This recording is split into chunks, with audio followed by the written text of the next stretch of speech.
Are we ready? Commissioner, we are ready. You have a quorum. 4. Thank you. I did just receive a call from Commissioner Stites, who is trying to make contact and get on his computer. He will be joining us shortly. So I am going to go ahead and get started so that we can keep our conferees moving forward. So as soon as he gets online, we'll start the testimony. And with that, before I call the meeting to order, I want to announce that due to COVID-19, some committee members, staff, and public are attending remotely via Zoom as well as on site. All participants joining by phone should mute their phones when not speaking to avoid background noise. During the meeting, please make sure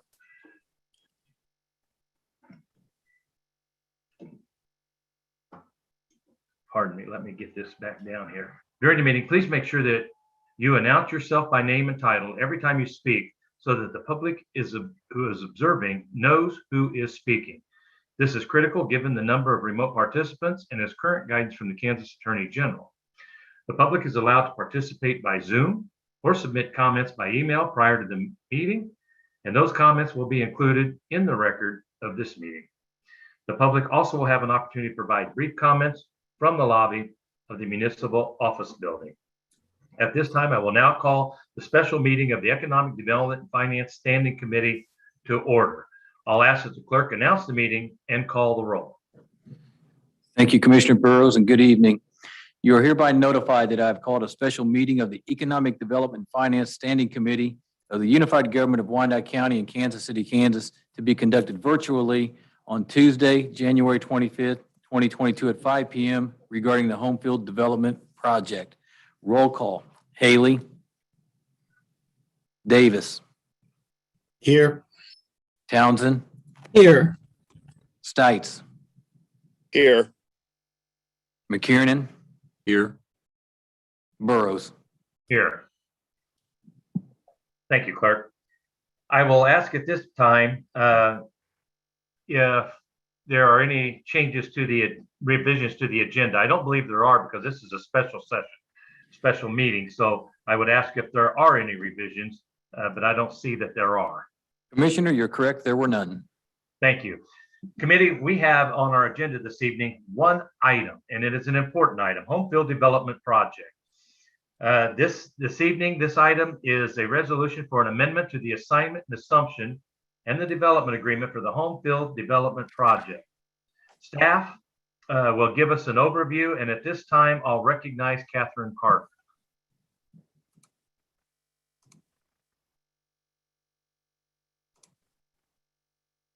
Good morning, good afternoon. Catherine Carter, Director of Economic Development. I'm going to pull up a PowerPoint. Bear with me one moment.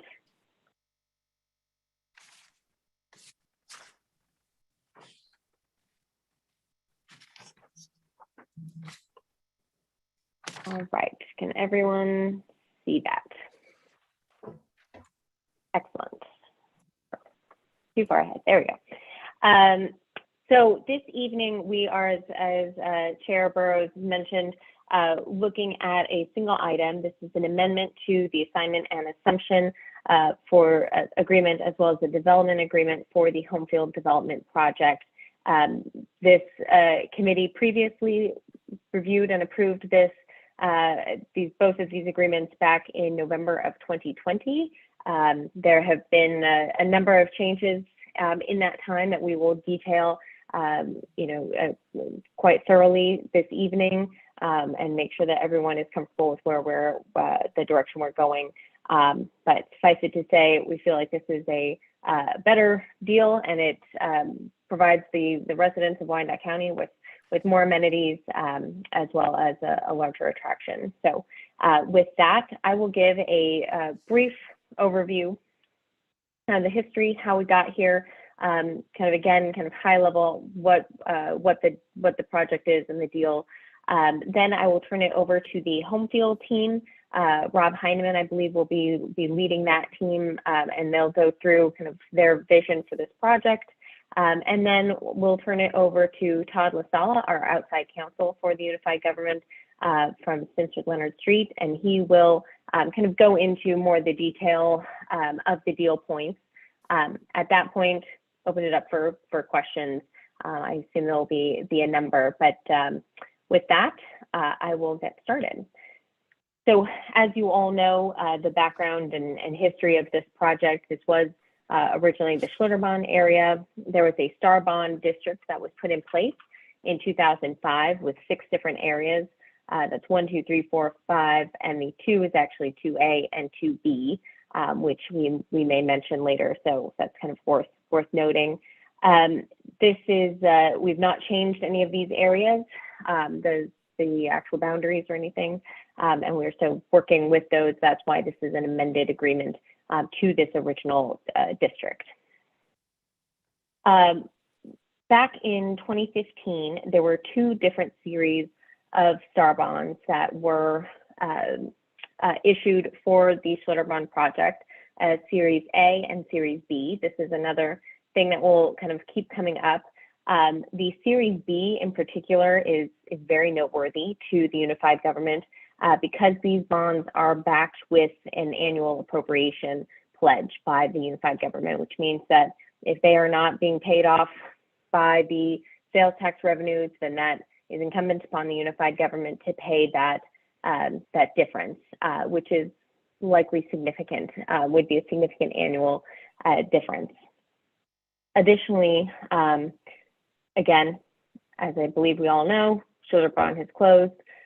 In the last year and a half or so, Homefield has purchased the property. So that is the actual Schlitterbahn site, as well as the ancillary properties that the Henry family owned. That was originally planned to be in a larger development. Homefield now is kind of coming in and has their own view for that.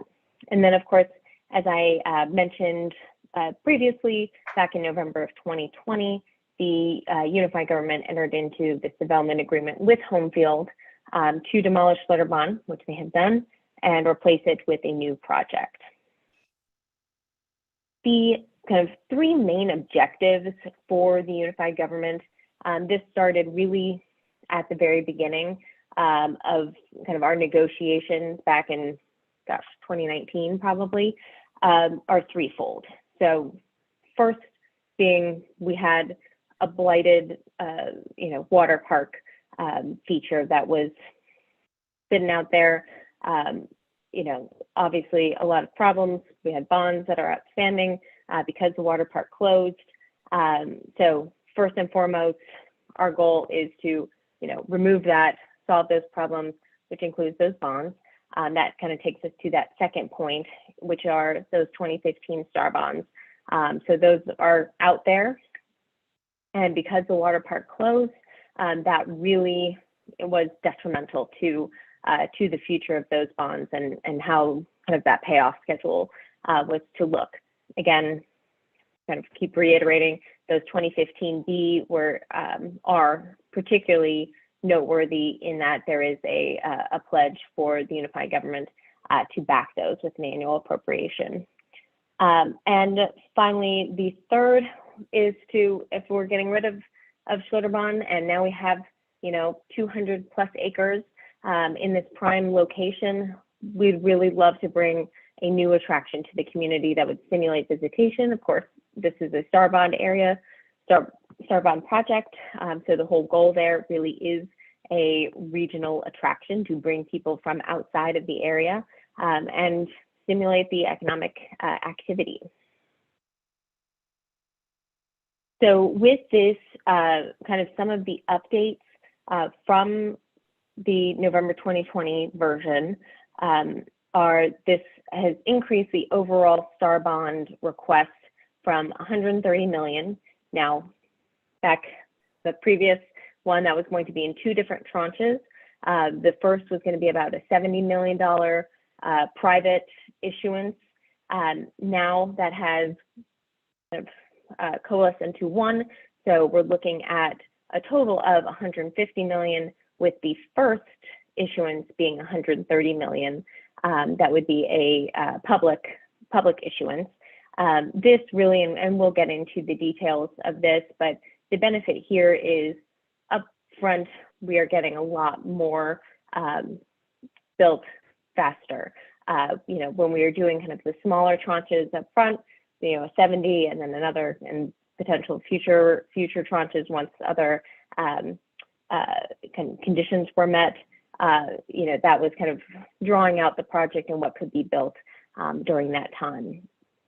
There are also changes to the structure of those bond issues. Again, we'll get into this in more detail, but the big change, which is really noteworthy and really beneficial to the unified government, is part of this first $130 million tranche that would be the public that we're looking at now with this amended agreement that would take out those 2015B bonds. So we will just pay those all, wipe that out. So there would be, the UG would not be on the hook for any appropriation, annual appropriation, which is really significant. I mean, that will save our general fund quite substantially. The other two items, both the increase in the baseball component by adding this perfect game partnership with the Homefield team, we'll get into this. This aspect, which also comes with guaranteed room nights, among other tremendous benefits, as well as the addition of the Margaritaville Hotel Resort. There was kind of a general thought in the first version of, yes, there'll be maybe 5 baseball fields and some nice hotel, but we did not get into any specifics.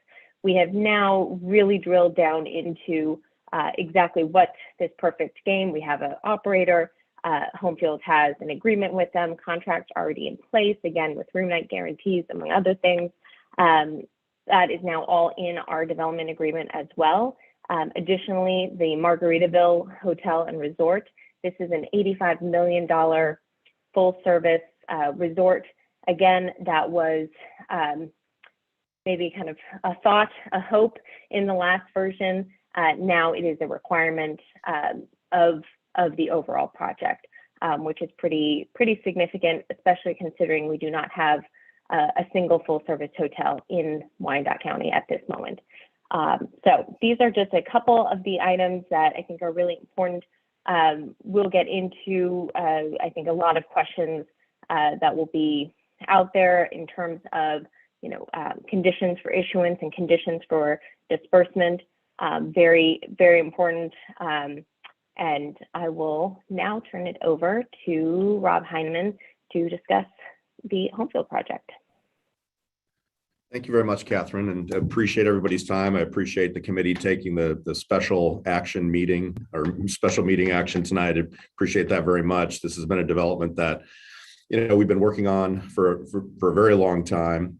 Obviously, COVID's done a lot to affect sort of the speed at which some of the stuff is progressing, but we feel fortunate that this project has progressed to the extent that it has, and we're really excited about what it is. So, when we started looking at this as a group, and I should, before I go any forward anymore, just note that both Trey Bowen and Greg Madej, my business partners, are on this call here tonight. Richard Knapper's in the room with me here. So if you have questions for any of us at the conclusion of this, we're happy to answer any of those. But the project out here, when we started looking at it, literally probably 3.5 years ago, it was really with the intent of building simply just a Homefield building. And Homefield, while we think it's going to be an incredibly dynamic catalyst for the area, it was an indoor building that'll support a number of different sports. We think it'll create a tremendous amount of tournament activity, league play, and just a general amount of traffic into this area.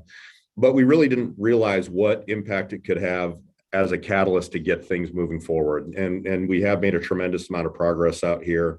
If you look at just what's under construction today out on site, there's about $75 million worth of projects. If you look at sort of this site plan that we have up in front of you, if I could start at the top, area number 7, you can see Fairfield Inn right there. That's under construction, has been, I guess, now for about 60 days. That's somewhere in the neighborhood of a $10 to $12 million project, and we feel very good about that and how it's progressing. If I were to wheel around to the southwest of this map, next to Menards, you can see Camping World.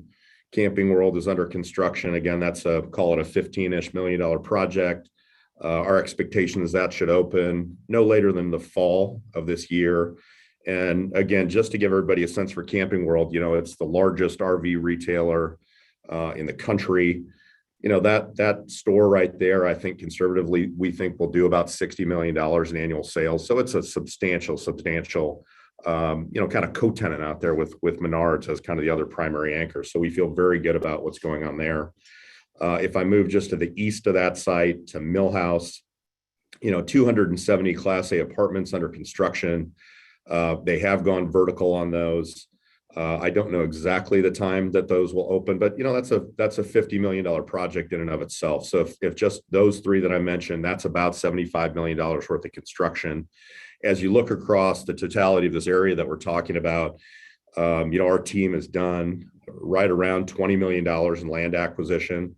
So, before we've kind of moved, forward with any of these public issuances, there's already $95 million kind of committed and out there around this project. If I move to the east from kind of Millhouse, you can see, Homefield, we have now moved from originally, we had it sort of in the primary resort area. We've moved it over to State. We think over there, it's going to have a lot better access, a lot better visibility for us. And we think it'll be excellent for our guests. That building is about a $60 million building. We are in planning on that. So we're very happy about where that's going. We should be under construction, moving dirt in the spring. So very good, feel very good on that.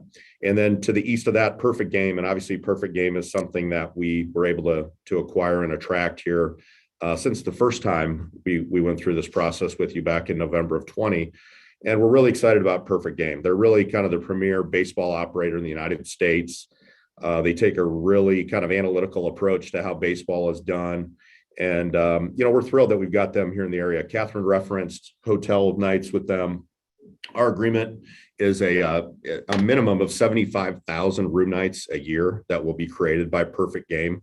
Our expectation is that they'll exceed that number just based on the number of teams and how their programming is coming together. Initially, we kind of talked about that would primarily be a, kind of Memorial Day to Labor Day activity. And now it's looking at those shoulder seasons. They feel like they're going to be able to do some pretty dynamic programming there. So that, that's another $40 million project on the baseball side. That's in planning as well. So we're feeling very good about the progress we're making out there. Obviously, it's an enormous site, lots of site considerations for us, lots of different planning to go through.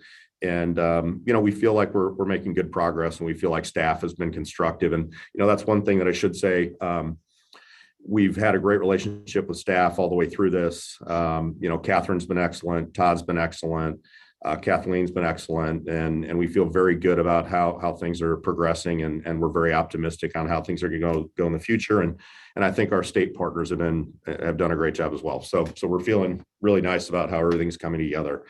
I think the thing that sort of came literally out of the blue for us a bit is this Margaritaville Resort. And I think we're tickled to death with the fact that we've been able to get something done there. If you do just any Google research at all kind of on this Margaritaville Resort, conceptually, it's one of the hottest things going in the United States right now. They just opened a resort recently in Times Square. They had a resort sell in the Orlando area for just an astronomical level. So, is it kind of being the first full service resort hotel in the unified government? We feel great about it. Initially we're talking about 250 rooms. Again, if you just even think about sort of that Perfect Game room night commitment, that would ostensibly take up, the majority of those rooms over the course of an entire year. So again, there's a really good symbiotic relationship between the two of those things. The nice thing is we still have a lot of land out here, and we have interests that are popping up every day, and they're across the board. They're not all just retail in nature. We do have a lot of medical office interest out at this site, which we're pleased about, which obviously that's not as important for the Starbond revenue creation, but as it relates to private spend and well-paying jobs out in this area and property taxes, I mean, it's an important user out here. So we're really happy where that's going. The auto dealership, we're continuing to talk to other auto dealers that are moving into this area. Part of our proposal is that we'll be expanding the existing Jeep dealership out there quite substantially.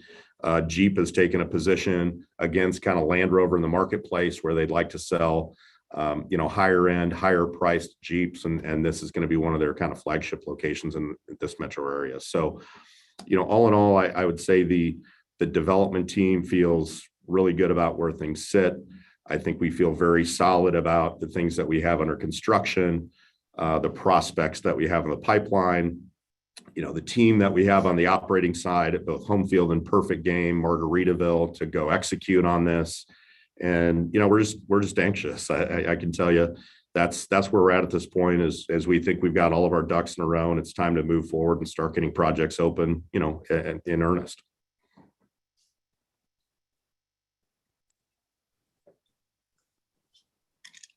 Okay. Mr. Chairman, Commissioners, with your permission, I'm Todd LaSala at Stinson. I'm your outside counsel, special counsel for economic development projects like this one. Catherine's asked me to go through the agreement that's before you at a fairly high level, but really with some emphasis on the changes and the evolution of the project since the version that the commission approved back in November of 2020. So I will attempt to do that quickly and with some precision, but of course, we'll be happy to answer your questions along the way. First, definition of the project. Rob did an excellent job of describing what the project is in kind of narrative form.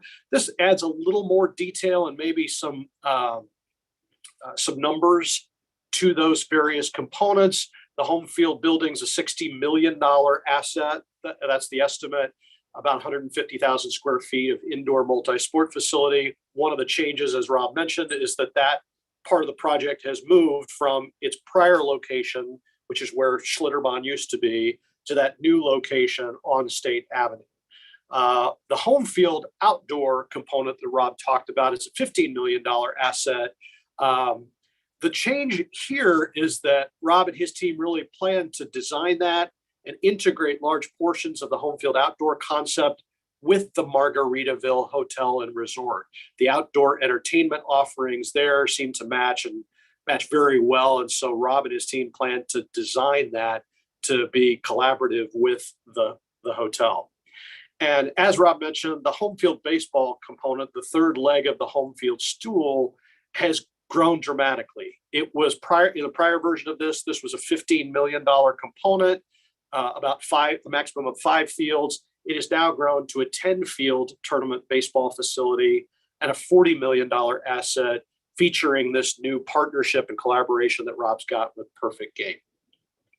And finally, in terms of the definition of the project, meaning the things that they are affirmatively committed and obligated to deliver by virtue of this development agreement, is the Margaritaville Hotel. 250-room full-service themed hotel. It's an $85 million asset. And as you look at the dollar figures on this slide, the 3 Homefield components will be paid for with the Star Bond proceeds. That's where the public money goes. The Margaritaville Hotel is intended to be primarily financed with private dollars. Next slide, please. And I'll tell you about the timing. Okay. For 2 components, Homefield building and Homefield baseball, we expect those to open by July of 2024. For Homefield outdoor and Margaritaville, which are being designed together, they're likely to be about a year behind that, give or take. It's 3 years from when we issue the Star Bonds. Next slide, please. I'll say a word or two now about, I'm really going to dig into the public financing now, starting with Star Bonds. And as you know, Star Bonds include the state's portion of sales tax as well as the local portion. And so our partners at the state of Kansas and the Department of Commerce, Rob mentioned, they're great partners. They have been, and they have really been with us every step of the way in these negotiations. They have really participated actively.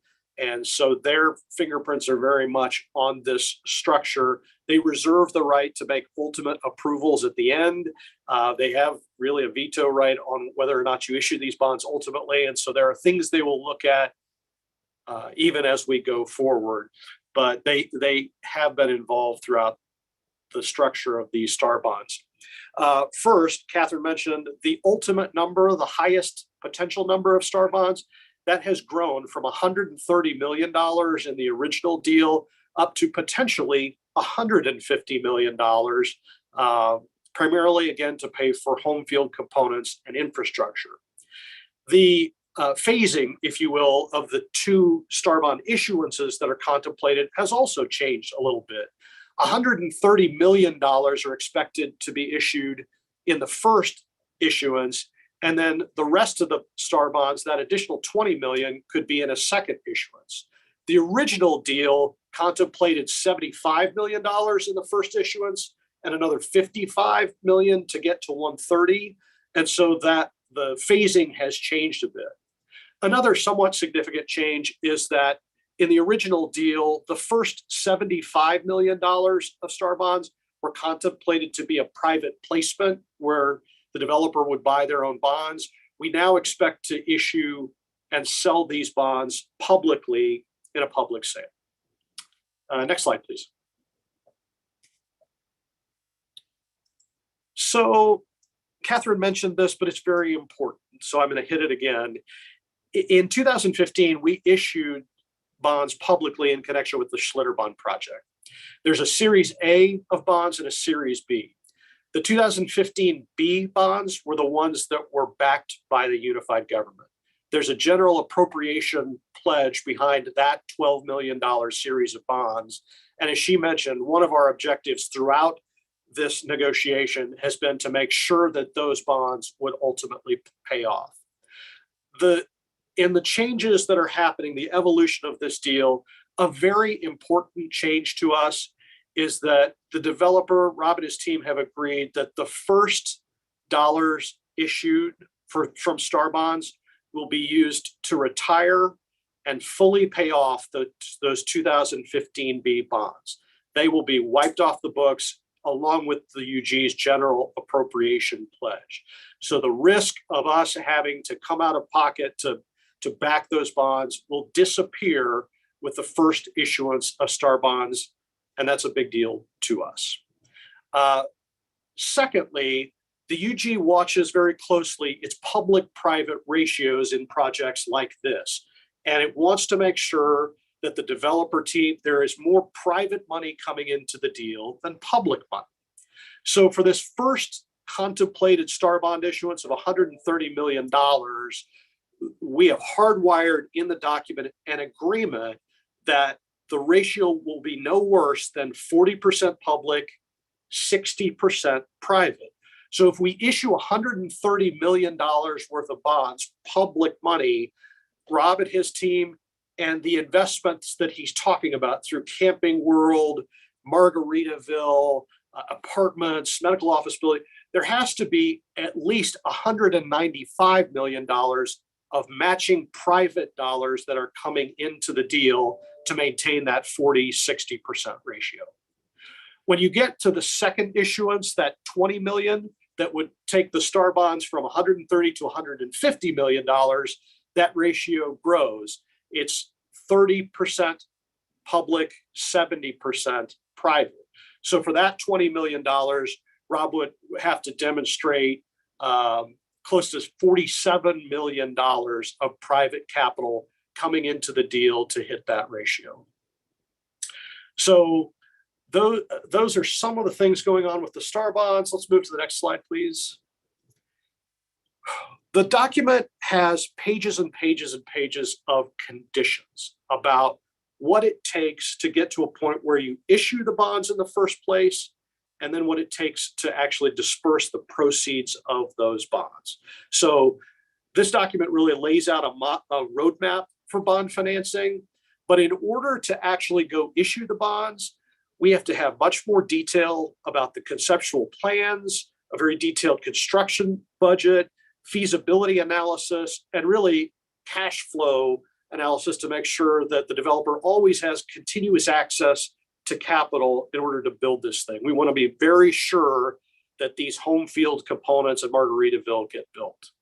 When it comes to the second issuance, that $20 million, both the state and the UG have said we'll never issue any more bonds, that $20 million series, unless and until all three components of Homefield have been delivered and open, and the Margaritaville Hotel as well. So all of that is about issuing those bonds. Once those bonds are collected into a fund, there are also conditions that the developer has to satisfy in order to receive those proceeds, have them dispersed to reimburse project costs. So one of the things that they'll have to demonstrate is the proof of that private capital that I was talking about to maintain those public-private ratios, as well as showing that they've got their development plan approvals, a guaranteed maximum price construction contract to show that these things are being built, and a budget, again, showing a demonstrated continuous access to the capital to build these things. Next slide, please. There are some other incentives in this project as well. I will hit them quickly. This project also contemplates having community improvement districts. You may recall that there was a CID for Schlitterbahn that has since been terminated and has gone away. Our development agreement contemplates that for Homefield, contemplates there might be one or more additional CIDs that could be used out there. Most of those would be done on a pay-as-you-go basis, and we really kind of lay a framework for those to come back to commission for specific approval as and when we know some more detail about those. The developer has telegraphed that they are anticipating and are in fact going to ask us for a specific standalone CID for the Margaritaville Hotel. That would be a 2% CID, and they will be asking to sell bonds related to that CID. Again, the UG would have to take separate commission action for that, but it is contemplated in the document that that's coming. Additionally, we would do IRBs in connection with the project, industrial revenue bonds. And these are what I would call certainty IRBs, where they really serve two purposes. One, if we issue IRBs for the Homefield components of the project, the developer would enjoy an abatement of sales taxes on construction materials and labor as they build these assets. And two, we would agree to a payment in lieu of tax schedule that's attached to the agreement as Exhibit 18 that would specifically say how much property tax the developer would pay for the Homefield assets over the course of the first 10 years of our agreement. It really provides both parties with certainty about property taxes for the first 10 years.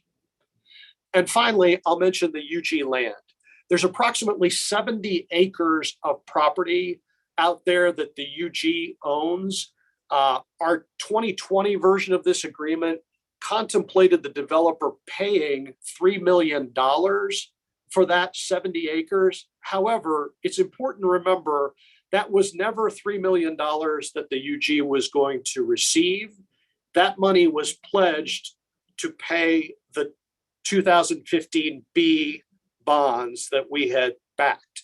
So it was really a way of buying down that $11 million of 2015 B bonds so that instead you had $8 million of outstanding debt. That $3 million was passed through directly to the 2015 B bonds. Now that those are being paid in full and satisfied with the first monies from this project, that payment is no longer necessary. And so the UG is agreeing to transfer that 70 acres to the developer for nominal consideration, for essentially for free. Next slide, please. Okay, donations and downtown investments.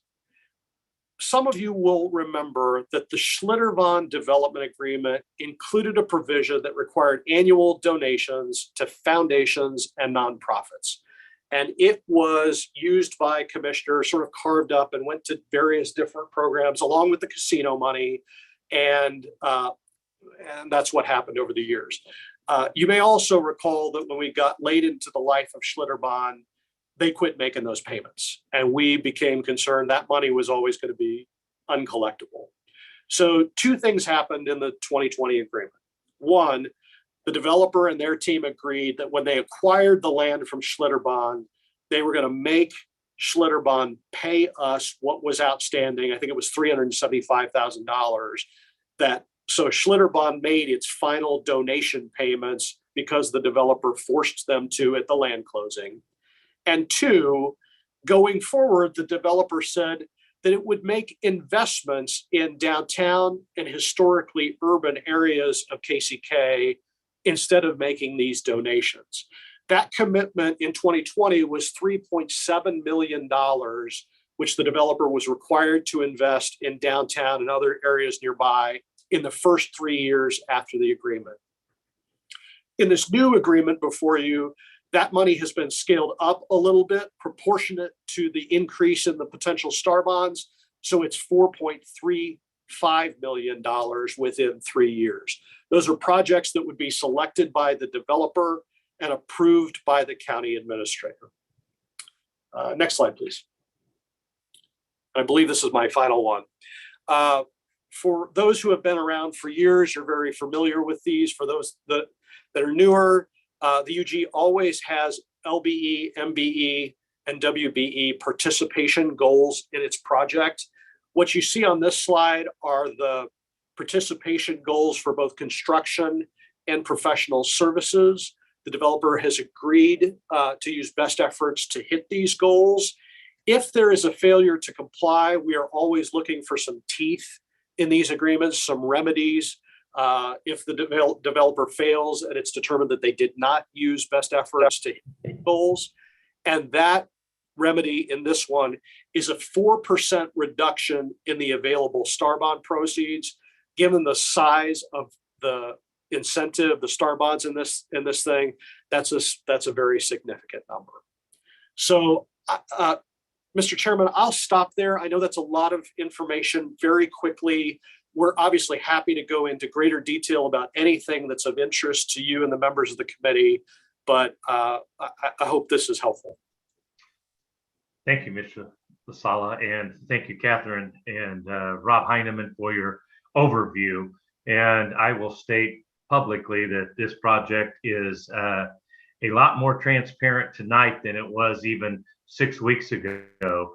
And it is a project that I believe many of us whose concerns were raised have been addressed. So with that, I will ask if there are any questions from the commission. I see Catherine Carter hands up first, and I apologize. I'm trying to play catch up here. So that's fine. Just one quick thing to add before we get to the questions. I just wanted to mention quickly that because this is a star bond project, the state is a critical component of our partnership in all of this. We have been working with the Department of Commerce and the Lieutenant Governor throughout, now for years, literally, to get this project to a point where everyone feels comfortable, everyone is kind of in lockstep moving forward. That is the reason, if people were wondering why this actually was bumped from our last meeting, ED&F meeting. The state had requested just a little more time to review, make sure that they were good to go. They are, so there are very few changes, but they just needed that little extra time.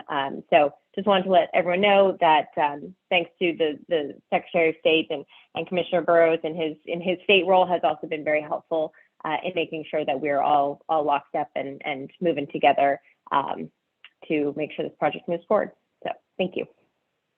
Well, thank you, Catherine. And the purpose of slowing this project down just a little bit was to ensure that the state had a chance to review the documents and come to any agreements. When we deal with star bonds, we're not only dealing with our tax dollars, we're dealing with the state's tax dollars. It's imperative that we get things right.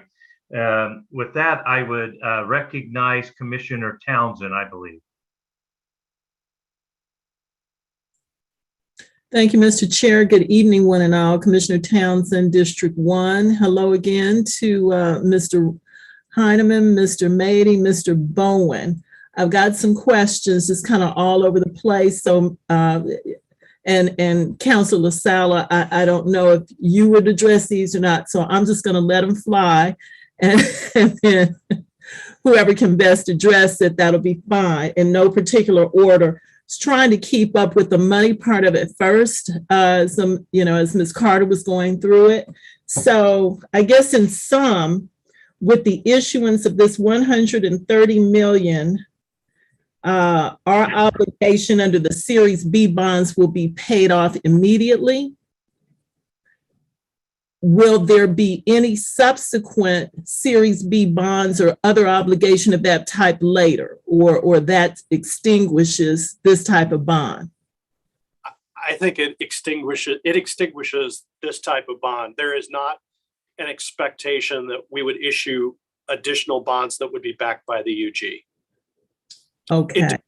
To be clear, though, Commissioner, it will not fully retire the Series A bonds that are also out there and outstanding.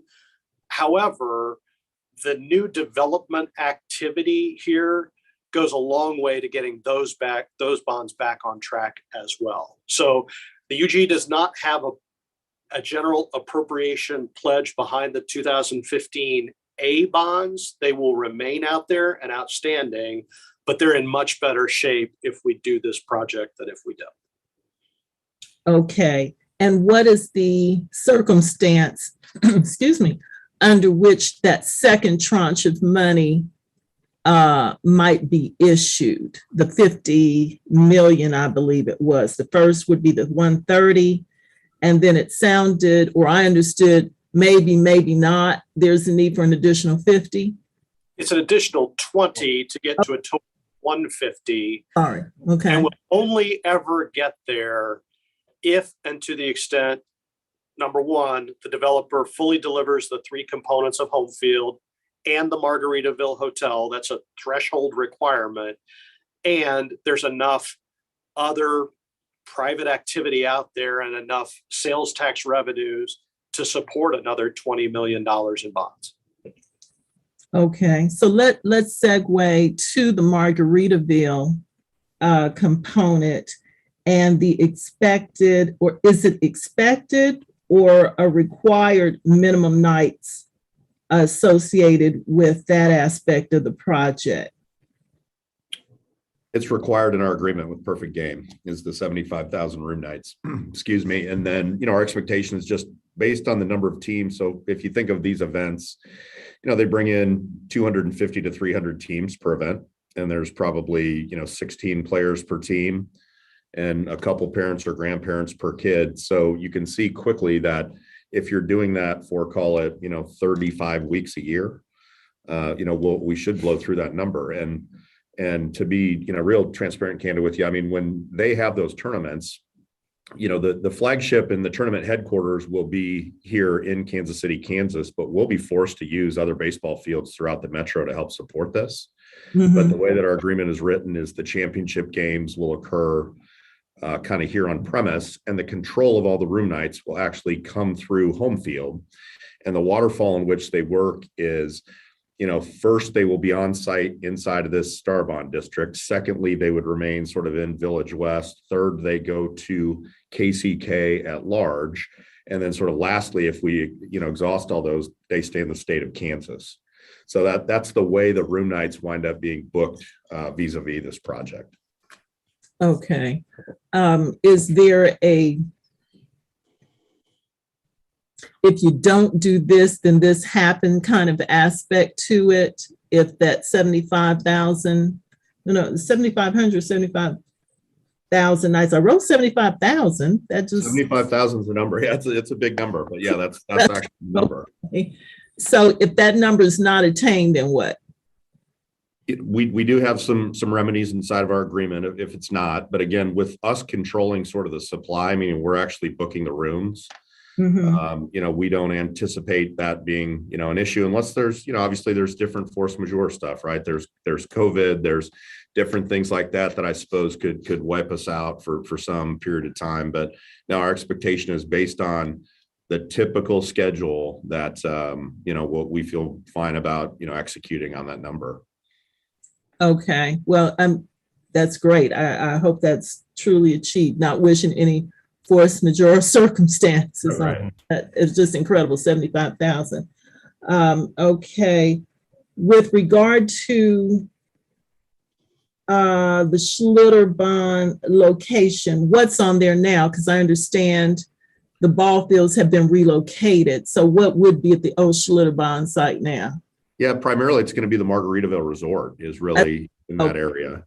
And then obviously some of the parking areas and some of the entrance areas, that's where the Millhouse apartment project is located. So those are the two primary users. And then there's still pieces of ground there that we have available that will continue to try to, attract other tenants to those areas. Okay, I see them now on this pledge. Okay. With the enlargement of the number of fields that is anticipated now, was there any corresponding increase of what our local kids, their access to the use of the field would be? If someone could kind of refresh what our kids would be able to access, or the school districts, because I'm looking at some kids, I have to brag on them in the Parks and Rec this summer, opening the Quindaro Park that had been a 3-year, that new ball field, which by the way needs a new scoreboard. But anyway, to give those kids an opportunity to throw from the mound out there for some of the new fields that you're talking about. I was quite envious and impressed when I saw the analytics, the correlation between the on-field analytics of that, and just from your regular old,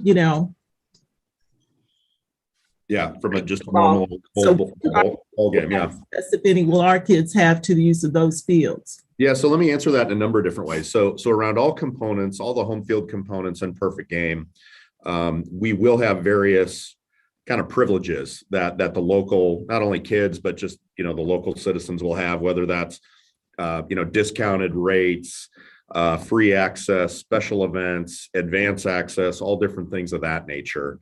Particularly on baseball, what we do have in our agreement with Perfect Game is that we will have quote unquote home field teams, which those teams will be comprised of local kids that will at least have access for one team to every tournament that they hold, which is substantial because typically, the entrance fees to get into these tournaments are, upwards of $4,000 or $5,000. So that's not an insignificant thing.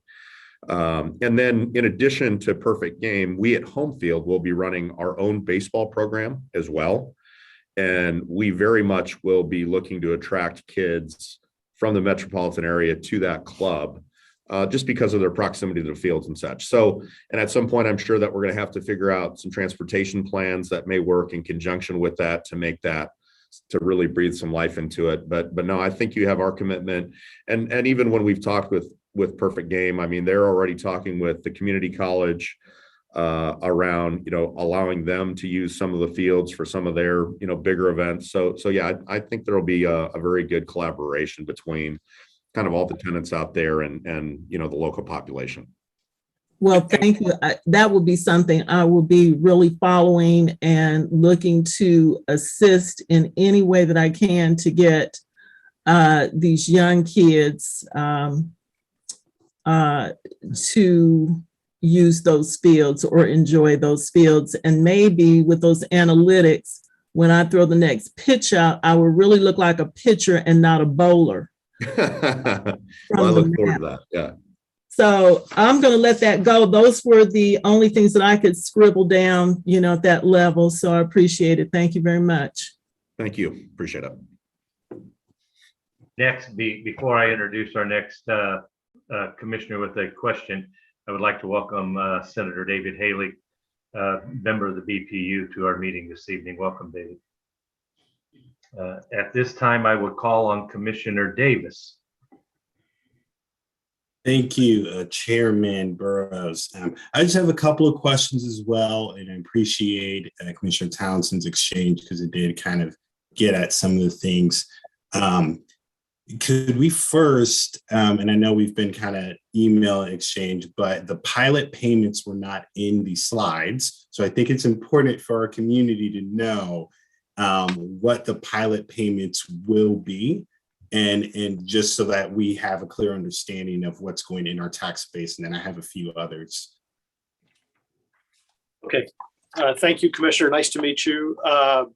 On Exhibit 18 of the document, we have already agreed with Homefield about the proposed pilot payments for the Homefield building and for the baseball component. We don't have that yet when it comes to Homefield outdoor because it's still in the design phase, still in evolution. We just didn't feel like we had enough information to agree to specifics there. But for the Homefield building, year one, the pilot payment would be $241,253, and it grows incrementally over time to $263,855 in year 10. When it comes to baseball, year one is $106,703, and it grows incrementally over time up to $116,699. Okay, so those are the payments that are going into our tax coffers, and this is just kind of public information so folks understand. These folks are paying, right, something, right, into the tax coffers. I want some clarity on the $4.35 million investment that Homefield is making. What is that exact process? What are your expectations? It's very exciting. I look forward to it. But even the language in the contract is fairly vague as far as the process goes. So what are you all's expectations for that? So, Commissioner, and again, welcome to the commission. It's great to have you as a part of all this. You know, honestly, I think our expectation is that we're going to have lots of ideas brought forth to us by you, by the various commissioners. You know, obviously, we're motivated to go find projects that we believe will be catalysts in the community. We've made it very clear that we do want these to be, you know, for-profit projects. But we're open to, we really don't have any preconceived notion on what exactly it is we're going to go do with these. You know, obviously, to the extent that they have synergies with our base business, which obviously is sports, youth athletics, events, you know, those will probably be things that will be particularly attractive to us.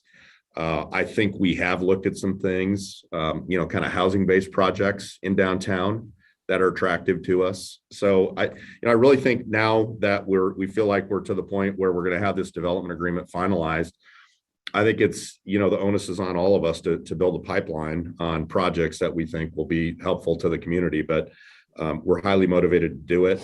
While we do have whatever the timeline is it 3 years, Todd? It's 3 years. You know, you think 3 years is an eternity in the development world. I think we all know it's not, and especially when you have, you know, Omicron and COVID running around the place. So our expectation is that this is something that we're going to have to collaborate on and work together. And, you know, we hope these are all highly visible, high profile projects that help the community. Okay, cool. My last question, Chairman Burroughs, and then I'll be done. I just want to recap for the community because we threw out a lot of numbers, but I just want to make sure what Wyandotte is getting, right? We are getting hundreds of thousands of dollars in pilot payments, 500 tickets. Please correct me if I'm wrong here, you all. A year for Parks and Rec, for admission for our kids. Of course, the $4.35 million within 3 years after the agreement for some development in East KCK and downtown KCK. My last question is the school districts. Could you all kind of clarify what you want your relationship to be and how our school districts are going to benefit? Sure, I'm happy to do that. And then the one thing that I just want to kind of add to that list of things that you said is, you know, while we outlined kind of what the pilot payments are just on the Homefield buildings, you know, we have hundreds of other acres of land out here with, you know, tenants like we mentioned in medical office and retail. And so there will be hundreds of thousands of more, hopefully millions of dollars more of property tax being paid out on this site, you know, over time. So I don't want to forget that. And again, look, when we cut these kind of deals, you know, we only kind of document sort of what we think or know at the time. So again, when we talk about 500 free tickets, well, I mean, look, you may come up with a project or a program that says, you know, on days off, we want to work across the entire school district and bring the entire school district out to, The water park. I don't know. I'm, making up that. Those are the sorts of things that I think just we need to talk about in the moment and make it happen. So, we're completely open to any of those things. I do think that, and I'm speaking more as Homefield than I am sort of a developer right now. I think around athletics in particular, around the school districts, we would like to be highly involved with what's going on there. There are tons of great amateur athletes playing inside this community that, probably aren't getting the resources they need, the coaching that they need. And so I think we'd like to change that. I think we'd like to see, obviously what we've tried to do on the sporting Kansas City side, which, Greg Madej and I are both involved in sporting, is to the extent that we have kids that come from the Kansas City metropolitan area that wind up playing on the field for us. That's great. That's great for our fans. That's great for our community. I think around all these other sports now that we're working in, we feel the same way at the Homefield location, that we want to have kids from Kansas City, Kansas that come up through our system, are trained and succeed, whether that's becoming an athlete, getting a college scholarship, or just feeling better about themselves. So I think all those things are key points and key parts of a relationship that we want to have with the community. That is what I love to hear. Thank you so much, Chairman Burroughs. I do see Commissioner Stites hand up. Commissioner Stites?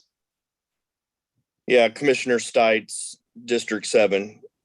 And first off, I just want to say thank you to everybody that worked on this project and finally got us to this point. It was long overdue that we got rid of the eyesore that was out there. And I appreciate the Homefield group stepping up and investing this type of money into our community and my district. I'm proud to have that out there. And I think it's something that all of us in Wyandotte County, and I know this is kind of being a little nitpicky, but we keep saying kids from Kansas City, Kansas, kids from Kansas City, Kansas, which is very important. But I represent Bonner Springs and Edwardsville also. And I want those same opportunities for those kids in Bonner and Edwardsville to be able to utilize the facilities. And I know they will be. I just wanted to add that in there. I think it's important that we're inclusive of all of Wyandotte County, not just Kansas City, Kansas. But again, I want to say thank you to everybody and look forward to moving this and voting yes and moving this forward. Commissioner, thanks for that, and similar welcome to you as well. It's you've been a very helpful partner for us here over the course of the last, whatever you'd say, 2 months. Really appreciate that. And yeah, absolutely. I mean, this will be completely inclusive. Bonner and Edwardsville will be heavily involved with what we're doing. And, we're going to do everything we can to try to find the next great, athletes coming out of this area. So appreciate all your support and the kind words. Thanks. Well, the last thing I'll add to that is I'm a little bit long in the tooth, so I don't know that I'm going to be able to get to that next fine athlete, but I'm a good eye and can point out. Well, we'll have to get you in that hit tracks machine and see if you can hit a 90-mile-an-hour fastball. See how you do with that. Yeah, I don't even want to drive 90. Leave that up to Commissioner Burroughs.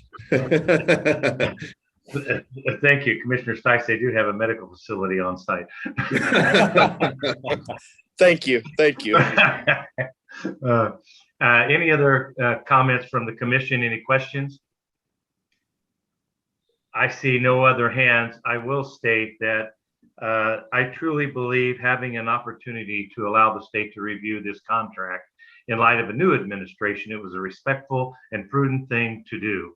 And I want to thank the commissioners for their support in allowing the Secretary of Commerce and their legal team to review the contract. Todd, I want to thank you for your overview this evening. Catherine Carter, you gave a very transparent review tonight of why we needed to go through this one more time. And Rob, thank you for your foresight in developing in our community and wanting to develop in our community. Wyandotte County is a very proud community, and we look out for our own. And to have partners at the table that are willing to sit down and have those tough discussions and listen to the commission, I commend you for that and your team. I look forward to the opportunity to retire the B series bonds. I don't know how the UG got involved in that and was responsible for those funds, but I'm pleased to see those retired. Thank you for the opportunity to do just that. It frees up additional dollars in our community to address some of the concerns of our constituents. This goes back to Commissioner Davis's comment in reference to the pilot. If my rough math serves me correctly, and somebody can do that, I averaged out the 241 to 263 for 10 years at 250,000 a year, and that adds up to 2.5 million in 10 years.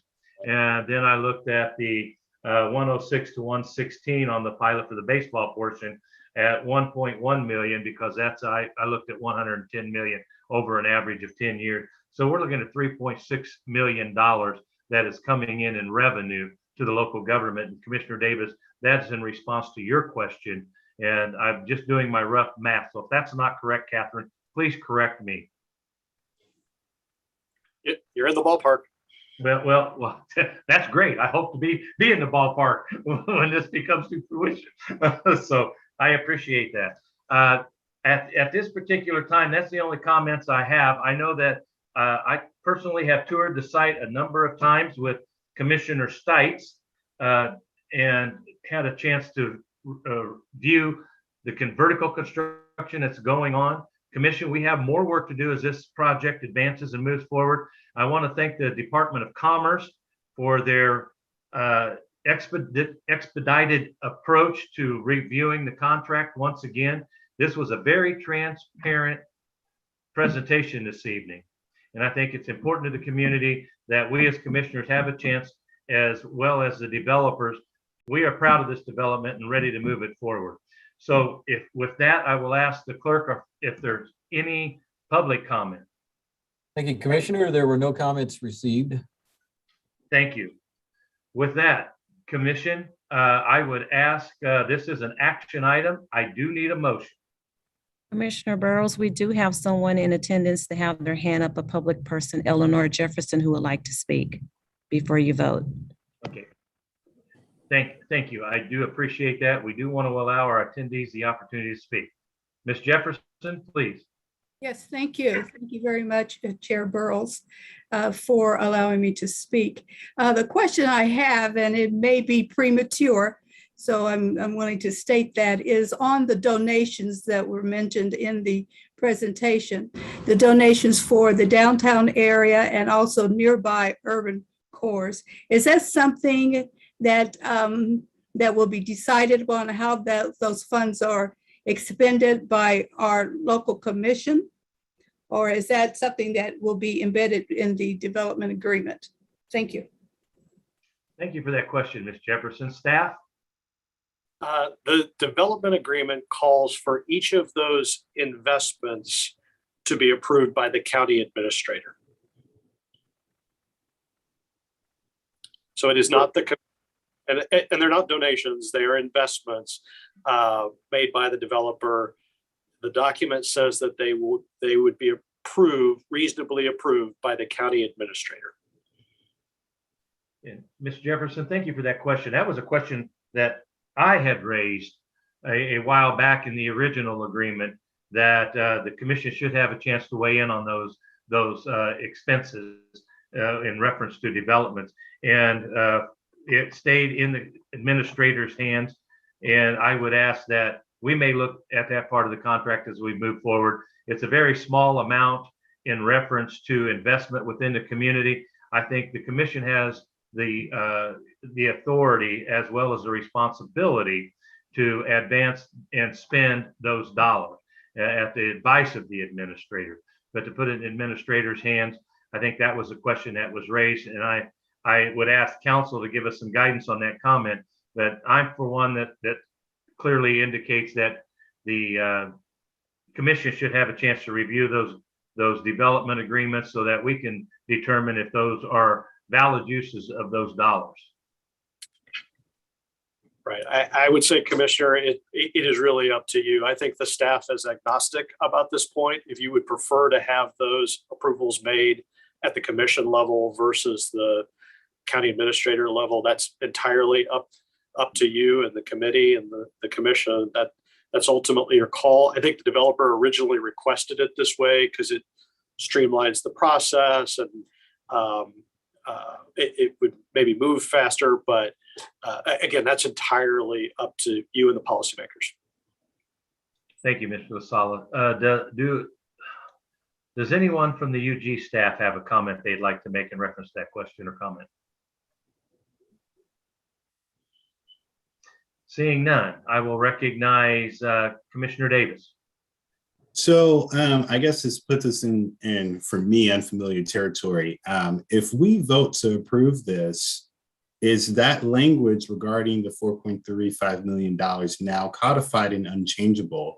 Or is it possible for us to put a conditional motion in which we approve it, but with the expectation that the language will change from county administrator to the commission? What's that process like?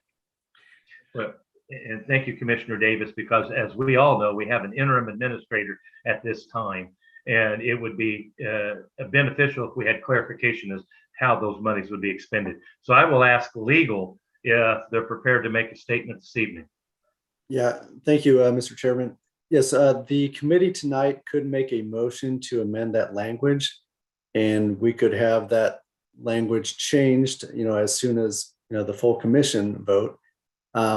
Obviously, that is assuming, we do have another party in this with the developer who has the right, has to be in full agreement on changes. And so I don't know if Mr. Heineman is prepared to speak to that tonight or wants to give some thought to that.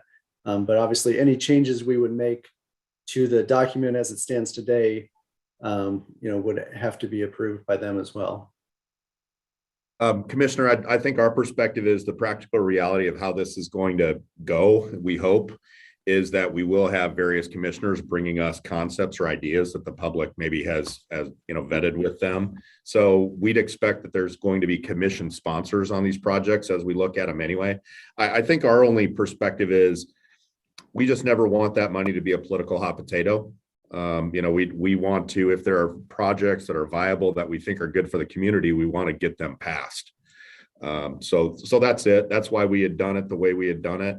But again, we're completely open. If you'd like to switch it, we don't have any problem with that. But I just, kind of want to be on the record that we just want to make sure that we can get this done because we do have a timeline. And while it is only 3 years, it's only 3 years. So we've just got to make sure we're efficient in getting projects through planning, through those approvals. Thank you, Mr. Heineman. I do see a hand raised by David Haley, BPU board member. I don't know if this is this unmuting, Commissioner Burrow, Mr. Chair? Yes, it is. Okay, good. Well, thank you. And this has been a most provocative discussion. I am new. This is my first time on a full meeting with this. I'm excited to be a part of it and with the project as outlined. Full disclosure, here in the legislature, I have not supported ongoing STAR bond projects as a whole. I did not support this. I passed on it. I'm encouraged because, as you mentioned, the full review when it has come back now, having been presented to the state. And it seems like the due diligence now to me, this skeptic who has seen so many projects go to one silo of our county, Wyandotte County, and no benefit emerging, and we left usually holding the bag.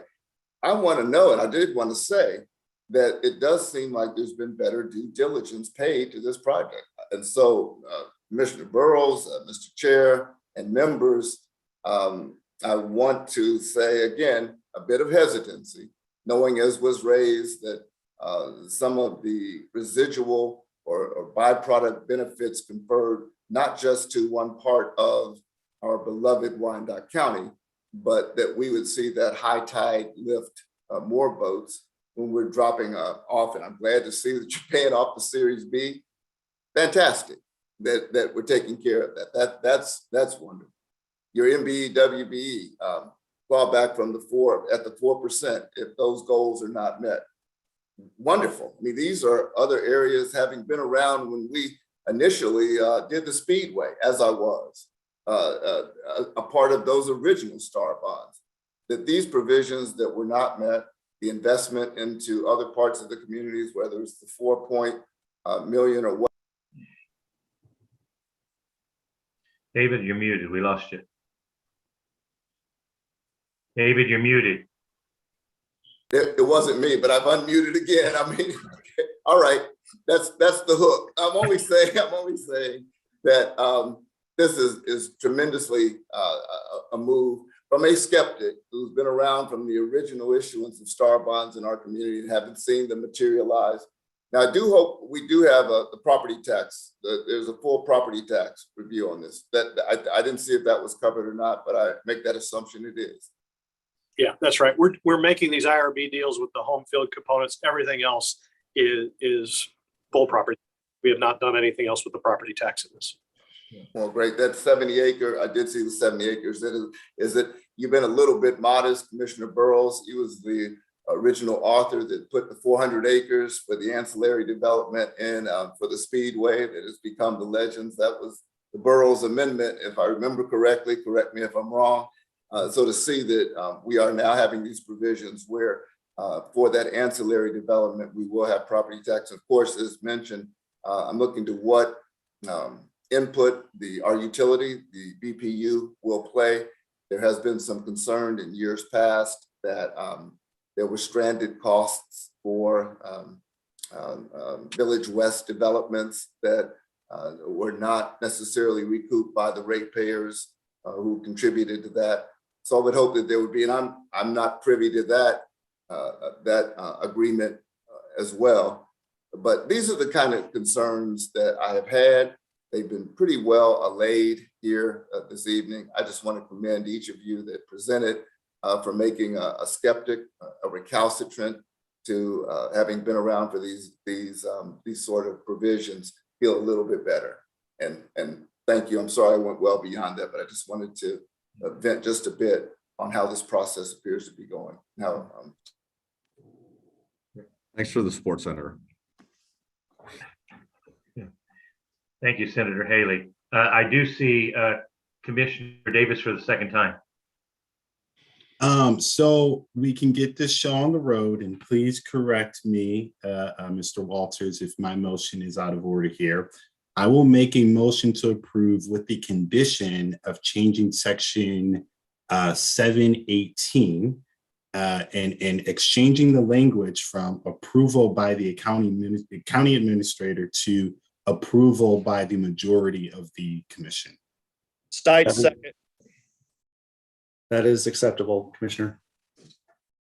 And Council, we do have a motion by Commissioner Davis and a second by Commissioner Stites to change section 718 within the contract. And Council, you said it was acceptable. I want to ensure that everybody understands exactly what that motion accomplishes. And Mr. Davis, I believe you took the responsibility of those funds being spent by the administrator to the responsibility of the commissions by a majority vote of the commission.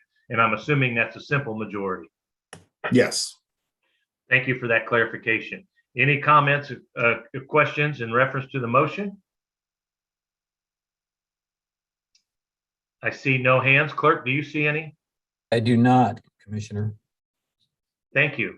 At this time, I'll ask the clerk to please call roll on the amendment. Thank you. Roll call. Haley. Aye.